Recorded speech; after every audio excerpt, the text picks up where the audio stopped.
কেন সিয়াম না খেয়ে থেকে সিয়ামটাকে নষ্ট করবো? রাসূল সাল্লাল্লাহু আলাইহি ওয়াসাল্লাম বলেন, মান লাম ইয়াদা কাওলা যুরি ওয়াল আমালা বিহি ফালাইসা লিল্লাহি হাজাতুন আন ইয়াদা তাআমাহু ওয়া শারাবাহু।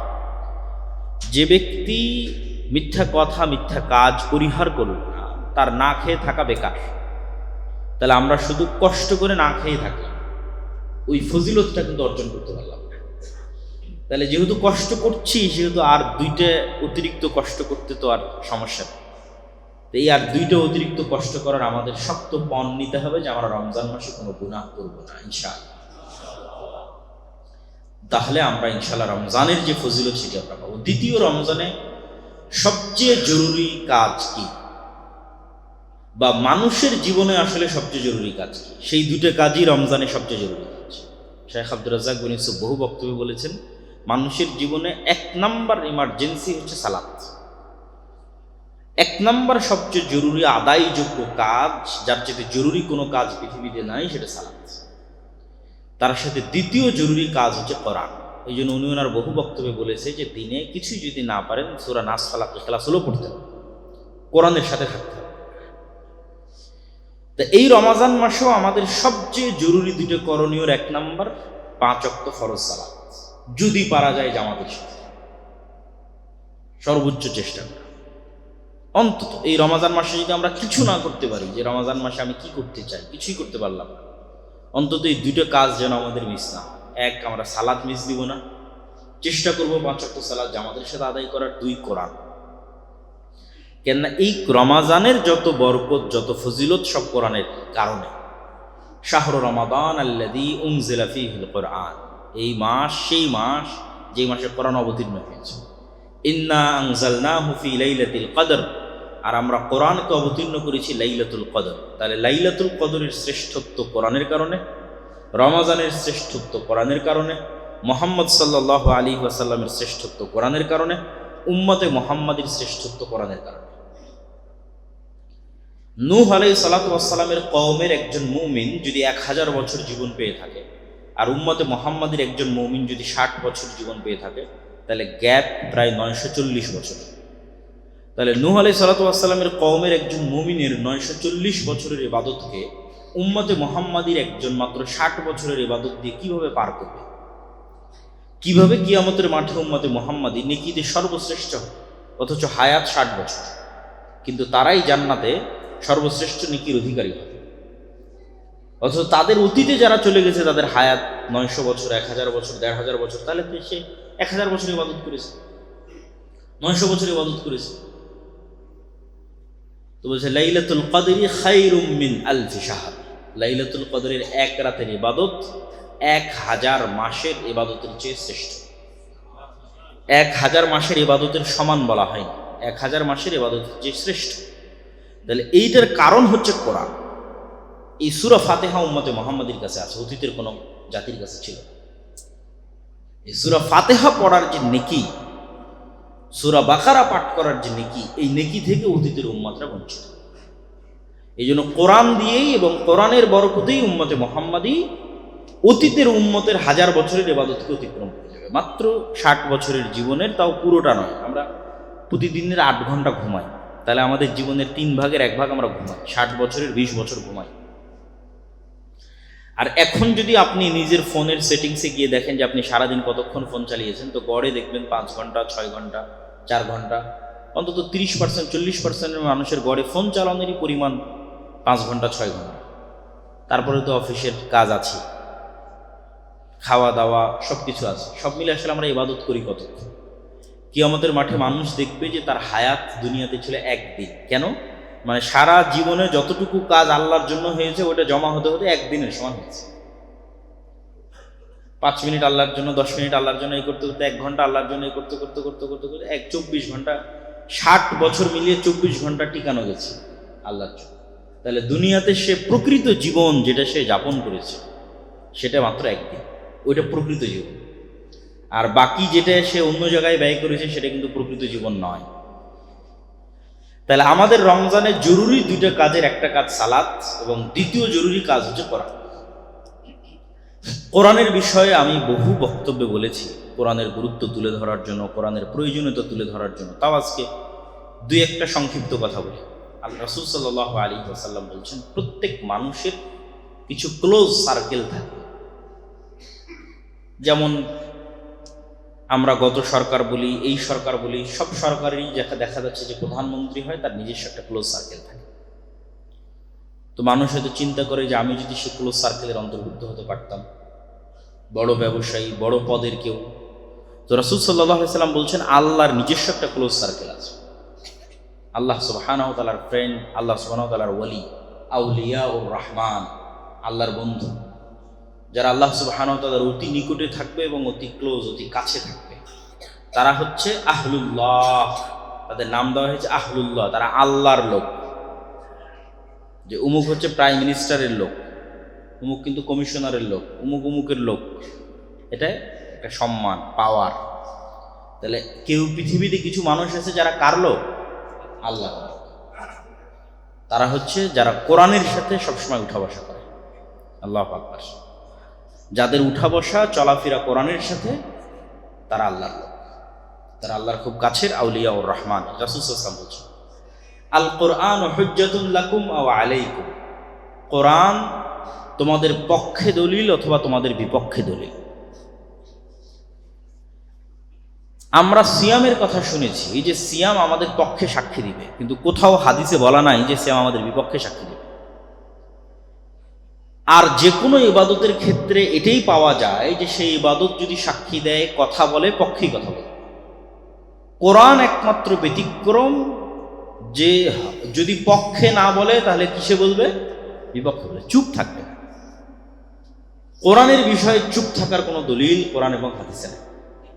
সিয়াম রেখেছি, সিয়াম পক্ষে বলবে, রাখিনি, কথা নাই। তাহলে একমাত্র ব্যতিক্রম কোরআন।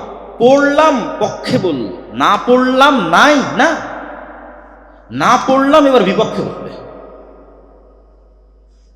তাহলে তো বিপদ। এই জন্য কোরআনের বিষয়টি এত সহজ নয়। পড়লাম, পক্ষে বললো, শাফাত করলো, আর না পড়লাম, নাই, জি না পড়লে বিপক্ষে বলবে। হুজ্জাতুল লাকুম ওয়া আলাইকুম, কোরআন তোমাদের প্রত্যেকের হয় পক্ষে কথা বলবে, না বিপক্ষে কথা বলবে। তাহলে কোরআন যেন আমাদের বিপক্ষে কথা না বলে, এর প্রস্তুতি তো আমাদেরই নিতে হবে। এবং কোরআন কথা বলবে, কথা ঠিক, কেননা কিয়ামতের মাঠে অসংখ্য আমলের বিভিন্ন প্রতিকৃতি এবং বিভিন্ন রূপ আল্লাহ সুবহানাহু ওয়া তাআলা দিবেন, এবং অসংখ্য কিছুকে আল্লাহ কথা বলার শক্তি দিবেন। আল্লাহ বলছেন, আল্লাযী আনতাকাকুম, যিনি তোমাদের কথা বলার শক্তি দিয়েছে। তোমরা তোমাদের আশেপাশে তাকিয়ে দেখো, কত কি কথা বলতে পারে না, কিন্তু তোমরা তো কথা বলতে পারছো। তাহলে তোমাদেরকে কথা বলার শক্তি কে দিয়েছে? আল্লাহ। তো যিনি আজ মানুষকে কথা বলার শক্তি দিয়েছে, তিনি কাল মাটিকে কথা বলার শক্তি দিবেন। মাটি থেকেই তো মানুষ তৈরি হয়েছে। তো তিনি কালকে কোরআনকে কথা বলার শক্তি দিবেন, জীবন্ত রূপ দিবেন, কোরআন কথা বলবে। এটা অতি সহজ এবং বিশ্বাসযোগ্য।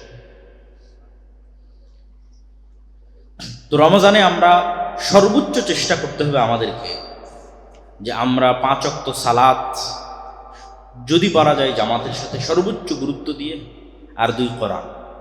কোরআন পৃথিবীতে থাকা এমন কিছু যা সরাসরি রব্বুল আলামিনের জাতের সাথে কানেক্টেড। আর কোনো কিছুই পৃথিবীর রব্বুল আলামিনের সত্তার সাথে সম্পৃক্ত নয়। রব্বুল আলামিনের সৃষ্টি সবকিছু তার সত্তার সাথে কানেক্টেড, তার সিফাত, তার গুণ নয়। আল্লাহ সুবহানাহু ওয়া তাআলার হাত আল্লাহ সুবহানাহু ওয়া তাআলার সাথে কানেক্টেড, সম্পৃক্ত, তার সিফাত, তার গুণ। আর পৃথিবীতে আর বাকি যা কিছু আছে সব আল্লাহর সৃষ্টি। একমাত্র কোরআন হচ্ছে কালামুল্লাহ, আল্লাহর বাণী, আল্লাহর আওয়াজ, আল্লাহর শব্দ, আল্লাহর বাক্য।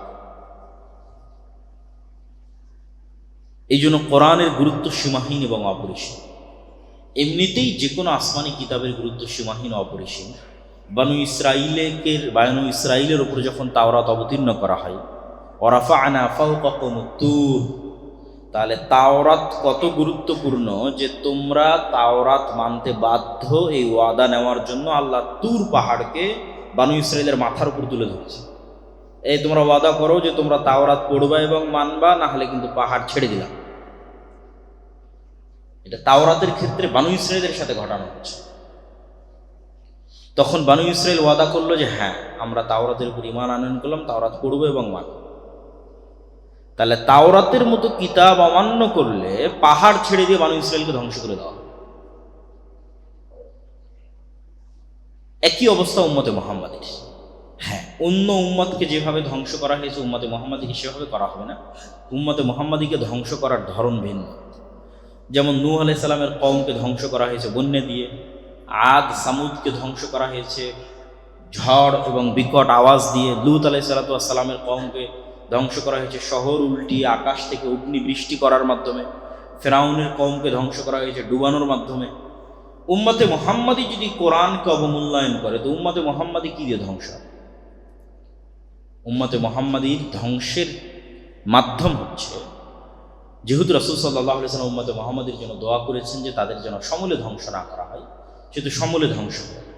তাহলে উম্মতে মুহাম্মাদীর উপর গজব কোনটা? উম্মতে মুহাম্মাদীর উপর কোরআন অবমূল্যায়নের গজব হচ্ছে তাদের উপর ভিন্ন জাতিকে চাপিয়ে দেওয়া হয়। বাগদাদে হালাকু খা চেঙ্গিস খা যা করেছে, ফিলিস্তিনে ক্রুসেডাররা যা করেছে, আজকে ইহুদিরা যা করছে, রোহিঙ্গাতে মায়ানমারে মুসলমানদের উপর যা হচ্ছে, এগুলোর মূল কারণ যদি আমরা দুনিয়ার কারণ না দেখি, যে অলৌকিক কারণ কি, আধ্যাত্মিক জগতের কারণ কি, অদৃশ্য কারণ কি, গায়েবের কারণ কি, মূল কারণ তো চোখের সামনে দেখাই যায়, বাস্তব কারণ তো চোখের সামনে দেখাই যায়। অদৃশ্য গায়েবের কারণ, অদৃশ্য গায়েবের কারণ হচ্ছে কোরআনের মূল্যায়ন আমাদের কাছে অতটুকু। যে অবস্থায় আমরা আজকে আছি এই অবস্থাটা কোরআনের আমাদের কাছে। আজকে মায়ানমারের রোহিঙ্গা মুসলমানদের অবস্থা যেমন, আসলে কোরআনের অবস্থাটাই ফুটে উঠতেছে যে কোরআনের চিত্র এরকম তাদের বাড়িতে, তাদের ঘরে, তাদের সমাজে কোরআন এরকম অবহেলিত। তাহলে উম্মতে মুহাম্মাদীর উপর গজবের কারণ হচ্ছে কিতাব অবমূল্যায়ন করা। গজবের ধরন কি? ভিন্ন জাতি এবং ভিন্ন কওমকে চাপিয়ে দেওয়া। এবং রাসূল সাল্লাল্লাহু আলাইহি ওয়াসাল্লাম হাদিসেও বলেছেন, ইন্নাল্লাহ ইয়াদা বিহাদাল কিতাবে আকওয়াম ওয়া ইয়াদউ বিহি আখারিন। আল্লাহ সুবহানাহু ওয়া তাআলা এই কিতাবকে দিয়ে, ইয়ারফাউ বিহাদাল কিতাব, এই কিতাবকে দিয়ে আমার উম্মতের একদল মানুষকে উপরে উঠিয়ে দিয়েছে, আর এই কিতাবকে দিয়ে আমার উম্মতের একদল মানুষকে নিচে নামিয়ে দিয়েছে। তাহলে এই কিতাবকে দিয়ে যাদের উপরে উঠিয়ে দিয়েছে তারা এই কিতাবকে মূল্যায়ন করত। আমর ইবনুল আস, খালিদ ইবনুল ওয়ালিদ, তারা যখন যুদ্ধের মাঠে যেত, ওমর ইবনুল খাত্তাব, আলী ইবনে আবি তালেব, তাদের যে দাপট বিশ্বে ছিল, এটা মূলত কোরআনের মূল্যায়ন তাদের বাড়িতে, তাদের ঘরে, তাদের অন্তরের বহিঃপ্রকাশ ছিল জাতির উপরে, পৃথিবীর অন্য জাতির উপরে। এই জন্য কোরআন খুবই গুরুত্বপূর্ণ, আর আমাদের এই প্রিয় মাতৃভূমি বাংলাদেশের জন্য তো আরও গুরুত্বপূর্ণ। কেননা পৃথিবীর অন্য আর কোনো মুসলিম দেশ এরকম ভয়ঙ্কর সিচুয়েশনের উপরে নাই যে ভয়ঙ্কর সিচুয়েশনের উপর বাংলাদেশ আছে। সেটি হচ্ছে পৃথিবীর অন্য যে কোনো মুসলিম দেশের মুসলিম নাগরিকদের পালিয়ে বাঁচার জায়গা আছে। ফিলিস্তিনের নাগরিকরা সব পালিয়ে মিশরে চলে গেছে, মিশরে আশ্রয় নিয়েছে গাজার মানুষেরা, তারপরে মিশর থেকে আরও বিভিন্ন দেশে গেছে। মায়ানমারের রোহিঙ্গারা আপনাদের বাংলাদেশে আশ্রয় নিয়েছে। আফগানিস্তানে যখন হামলা হচ্ছিল তখন আফগানিস্তানের নাগরিকরা পাকিস্তানে আশ্রয় নিয়েছে। কিন্তু বাংলাদেশ পৃথিবীর একমাত্র মুসলিম দেশ যাদের আশেপাশে কোনো মুসলিম দেশ নাই, ফলত তাদের বাঁচার কোনো জায়গা নেই। এখানে যদি আল্লাহ সুবহানাহু ওয়া তাআলা কোনোদিন কোনো ভিন্ন জাতিকে চাপিয়ে দেন, তাহলে পৃথিবীর সবচেয়ে বড় ম্যাসাকার, সবচেয়ে বড় গণহত্যা এবং সবচেয়ে বড় ভয়ঙ্কর পরিবেশ তৈরি হবে। এই জন্য বাংলাদেশের মানুষের বাঁচার কোনো রাস্তা নাই পবিত্র কোরআন অধ্যয়ন করা ছাড়া, এবং পবিত্র কোরআনের উপর আমল করা ছাড়া, এবং পবিত্র কোরআন মানা ছাড়া। যেহেতু আমরা জাতি হিসেবে অবস্থা, আর আমাদের উপর গজব আসবে কীভাবে? ভিন্ন জাতিকে চাপিয়ে দেওয়ার মাধ্যমে গজব আসবে। এটা উম্মতে মুহাম্মাদীর উপর গজবের ধরন।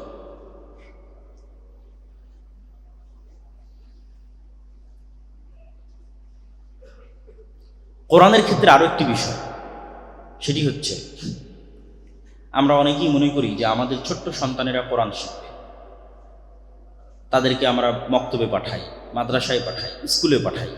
কিন্তু আমরা যখন বড় হয়ে যাই তখন আমরা মনে করি যে না, বড় হয়ে গেছি, বয়স হয়ে গেছে, আর কেন কোরআন শিখতে হবে। কিন্তু আপনি আশ্চর্য হবেন যে উম্মতে মুহাম্মাদীর প্রথম প্রজন্ম যারা কোরআন শিখেছে, উম্মতে মুহাম্মাদের প্রথম প্রজন্ম, ফার্স্ট জেনারেশন যারা কোরআন শিখেছে তারা সবাই বয়স্ক।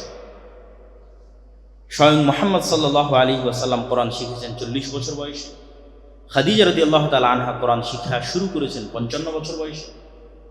ওমর ইবনুল খাত্তাব, আবু বকর থেকে শুরু করে রাসূল সাল্লাল্লাহু আলাইহি ওয়াসাল্লামের সাথে আর যারা ইসলাম গ্রহণ করেছিল তাদের ম্যাক্সিমাম 40+ বয়সে তারা প্রথম কোরআনের আওয়াজ শুনেছে, তারা প্রথম কোরআনের কথা শুনেছে যখন তাদের বয়স 40 পার হয়ে গেছে। তাহলে উম্মতে মুহাম্মাদের ফার্স্ট জেনারেশন কোরআন শিখেছে গড়ে যখন তাদের বয়স 40 হল। তাহলে এই অজুহাত দিয়ে আমাদের বাঁচার কোনো রাস্তা নাই যে আমার তো বয়স পার হয়ে গেছে, আমি কোরআন শিখব। কেন আমাদের প্রথম জেনারেশন কোরআন শুনেছি যখন তাদের বয়স 40 পার হয়ে গেছে।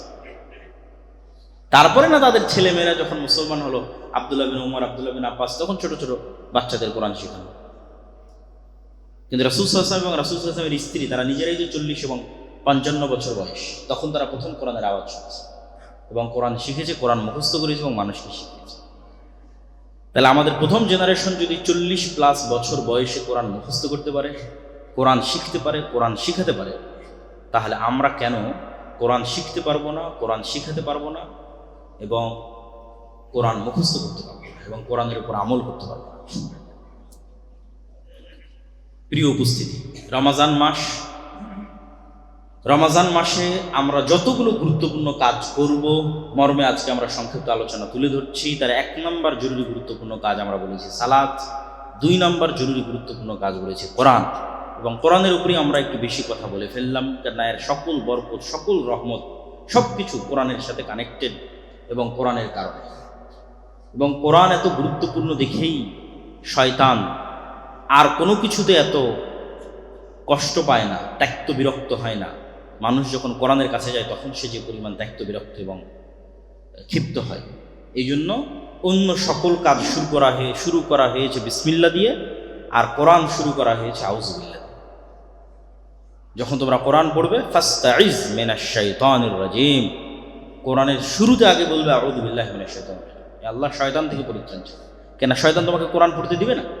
ঘন্টার পর ঘন্টা মোবাইল চালাতে তুমি বিরক্ত হবে না, কিন্তু কোরআন পড়বা, পড়া শিখবা এই নিয়ত করতে এবং 5 মিনিটের উপর অটল থাকতে বিরক্ত হয়ে যাবে। এটা তো শয়তান। এই জন্য অন্য সব কাজ আমরা শুরু করছি বিসমিল্লাহ দিয়ে, কিন্তু কোরআন শুরু করছি আউযুবিল্লাহ দিয়ে, এবং এটা ফরজ। আউযুবিল্লাহ দিয়ে কোরআন শুরু, কেন আমাদেরকে কোরআন পড়তে দিবে না এই মর্মে সবচেয়ে বড় শক্তি হচ্ছে শয়তান।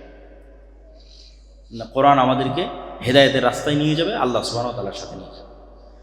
রমজান মাসে জরুরি আর যে কাজগুলো, আমরা রমজানের একটি সংক্ষিপ্ত রুটিন আপনাদের সামনে তুলে ধরতে চাই, যেটির মধ্যে অন্য জরুরি কাজও আসবে এবং আপনাদের ক্ষেত্রে উপকারী হবে। রমজানের 3টে সময়কে সবচেয়ে গুরুত্ব দিতে হবে। 1, সাহারি এবং সাহারি থেকে নিয়ে সূর্য ওঠা পর্যন্ত। 2, আসরের সালাত থেকে নিয়ে ইফতারি পর্যন্ত। 3, রাতের সালাত। প্রথম সাহারি এবং সাহারি থেকে সূর্য ওঠা পর্যন্ত রাসূল সাল্লাল্লাহু আলাইহি ওয়াসাল্লাম বলেছেন তাসাহারু ফাইন্না ফিস সুহুরি বারাকা, তোমরা সাহারি করো, কেন সাহারিতে বরকত আছে। সাহারিকে কালচার বানাতে হবে, সংস্কৃতি বানাতে হবে। ওসমান হাদি বলতো যে আমরা সংস্কৃতির লড়াই করতে চাই। আপনি যদি সাহারিকে কালচার না বানান তাহলে সাহারিতে উঠা বন্ধ হয়ে যাবে। এটাকে আনন্দদায়ক কালচারে বানাতে হবে। সবাই সবাইকে ডাকবে, উঠবে, সাহারিতে রান্না করবে, রান্না করে খাবে, যেটা আমাদের আগে গ্রামে দেখা যেত। এখন অনেকটাই দেখা যাচ্ছে যে সাহারি আমরা অনেকেই করতেই ইচ্ছুক না, উঠতে ইচ্ছুক না, উঠে রান্না করতে ইচ্ছুক। সাহারিতে উঠার অভ্যাস করতে হবে, সাহারিকে কালচার বানাতে হবে এবং সাহারিতে খেতে হবে রাসূল সাল্লাল্লাহু আলাইহি ওয়াসাল্লামের সুন্নাহ। পরের কথা হচ্ছে সাহারির পরে, ফজরের সালাতের পরে ঘুমানোর যে বদ অভ্যাস আমরা সবাই রপ্ত করে ফেলেছি। এই বদ অভ্যাস থাকলে রমজান মাসকে ভালোভাবে কাজে লাগানো যাবে, খুব উপকারীভাবে আপনি কাজে লাগাতে পারবেন না, কেননা সব বরকত সকালে থাকে। একদিন সকালকে কাজে লাগিয়ে দেখেন কি পরিমাণ সময়কে আপনি কাজে লাগাতে পারছেন, কত কাজ আপনি সারাদিনে করতে পারছেন, কত কি আপনি শিখতে পারছেন। একদিন করে দেখেন। আপনি সকালে ঘুমাবেন না, তা সূর্য ওঠার পরপরই ঘুমিয়ে যান। সূর্য খুব দ্রুতই ওঠে। ফজরের সালাতের পর হয়তো সর্বোচ্চ 1 ঘন্টা পরে সূর্য ওঠে, 40-45 1 ঘন্টা 100 ঘন্টার মধ্যে সূর্য ওঠে। সূর্য ওঠা পর্যন্ত অপেক্ষা করার পর আপনি রেস্ট নিতে পারেন। যে ঘুমটা আমরা প্রয়োজন মনে করি যে রমজান মাসে আমরা একটু ঘুমাতে চাই, তাহলে বেশি উত্তম হবে যদি সাহারির পরে না ঘুমানো যায়, ফজরের পরে না ঘুমানো যায়, অন্তত সূর্য ওঠা পর্যন্ত, তারপরে যদি হালকা রেস্ট নেওয়া যায়। এটা একটা সময়, এই সময়টাকে কাজে লাগালে আপনি পুরো রমজানকে শতভাগ কাজে লাগাতে পারেন। দ্বিতীয় সময় আসরের পর থেকে নিয়ে মাগরিব পর্যন্ত। রমজানে ইবাদত করতে চাইলে ব্যস্ততা কমাতে হবে, রমজানে ইবাদত করতে চাইলে কাজ কমাতে হবে। যে ব্যবসায়ী তাকে চিন্তা করতে হবে সামনে রমজান আসতেছে, কিভাবে আমি সকল কাজ আগেই কমপ্লিট করে রাখবো যেন রমজানে আমি ঠিক মতো কাজ করতে পারি। যার অফিস আছে, যার স্কুল আছে, শিক্ষা প্রতিষ্ঠান আছে, ডেইলি চাকরি আছে, তারাও একটা প্ল্যান রাখবে যে কিভাবে আমি রমজানে কাজ কমিয়ে নিয়ে আসতে পারি। রমজানে কাজ কমিয়ে নিয়ে এসে আসরের পর থেকে নিয়ে মাগরিব পর্যন্ত এই সময়টা পুনরায় কোরআন তেলাওয়াত হোক, জিকির আজকার হোক, তাসবিহ তাহলিল হোক, এটাতে ব্যয় করতে হবে।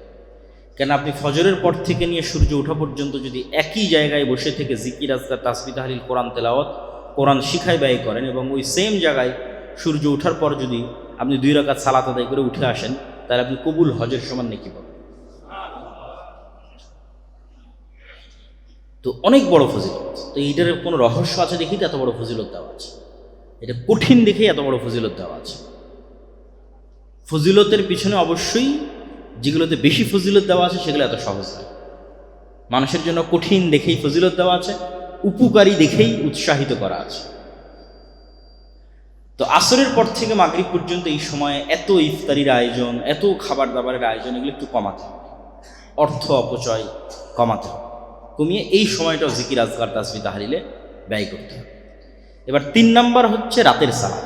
রাতের সালাতের ক্ষেত্রে যারা নিয়মিত তাহাজ্জুদের সালাতে অভ্যাসী, অথবা যাদের কনফিডেন্স আছে যে আমি শেষ রাতে উঠতেই পারবো, সে জামাতে তারাবি আদায় না করলেও কোনো সমস্যা নেই।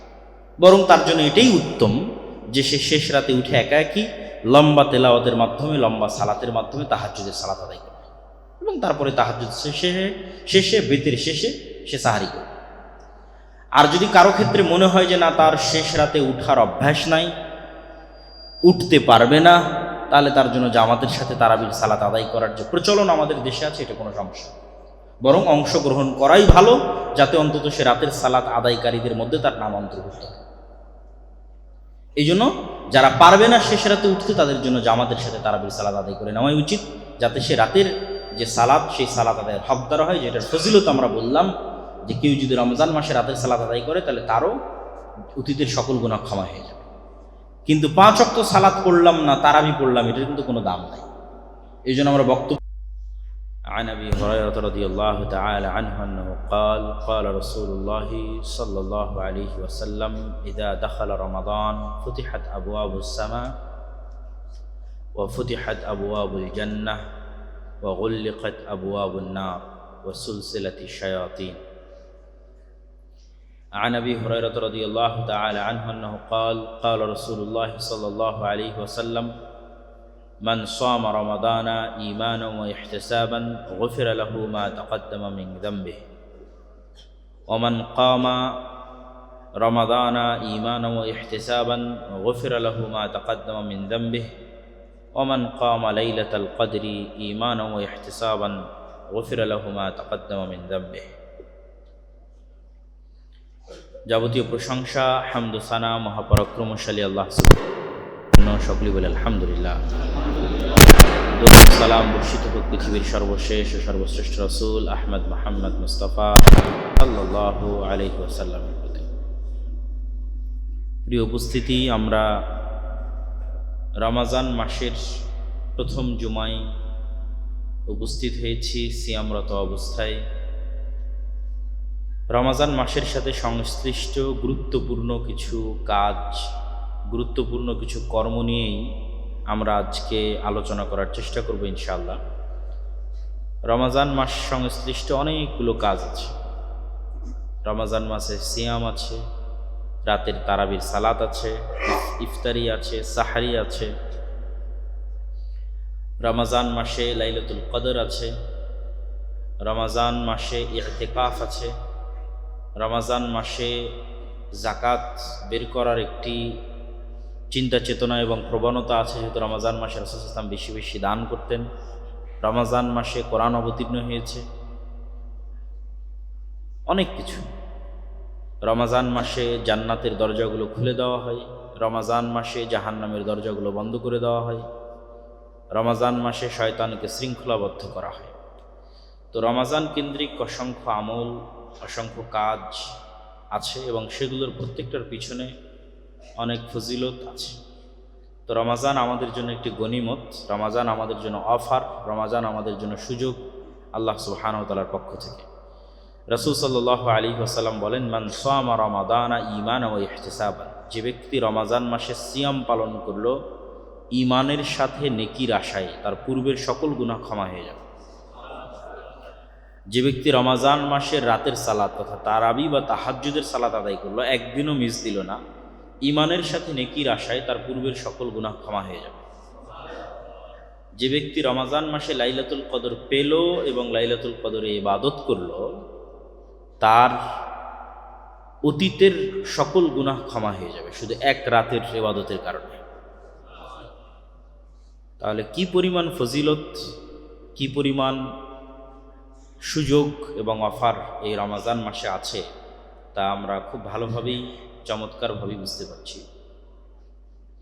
তবে রাসূল সাল্লাল্লাহু আলাইহি ওয়াসাল্লাম যে দুটি শর্ত দিয়েছেন, ঈমানের সাথে নেকির আশায়, ঈমানের সাথে এর অর্থ হচ্ছে গুনাহ মুক্ত অবস্থায়, পূর্ণাঙ্গ ঈমানের সাথে। সিয়াম পালন করছি, শুধু পেটের সিয়াম, কিন্তু চোখের সিয়াম নাই, হাত পায়ের সিয়াম নাই, মুখের সিয়াম নাই, তাহলে এই সিয়ামের কোনো দাম নাই। তথা যেহেতু রাজনৈতিক পট পরিবর্তন ঘটেছে বাংলাদেশে, সেহেতু সারাদিন রাজনীতির আলাপ নিয়ে ব্যস্ত, গীবত, পরনিন্দা, অপবাদ, ফেসবুক, তাহলে এই রমাজান মাস খুব ব্যর্থ একটি রমাজান মাস হতে যাচ্ছে তাদের জন্য, যারা নিজের মুখ জবানকে কন্ট্রোল করতে পারছে না, এবং তাদের জন্য খুব ব্যর্থ একটি রমাজান মাস হতে যারা নিজেদের হাত, চোখ, কান এগুলোকে কন্ট্রোল করতে পারছে না।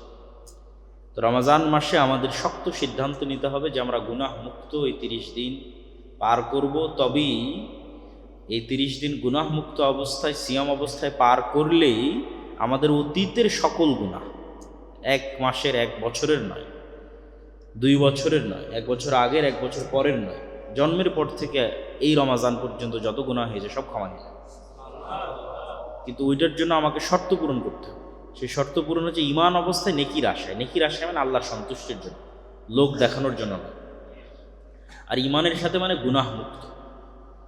এই জন্য সর্বোচ্চ চেষ্টা করতে হবে রমাজান মাসে, যেহেতু আমরা সিয়াম রাখছি, সেহেতু সিয়ামটাকে কার্যকরী করি। কেন কষ্ট করে না খেয়ে থাকাটাকে নষ্ট করব?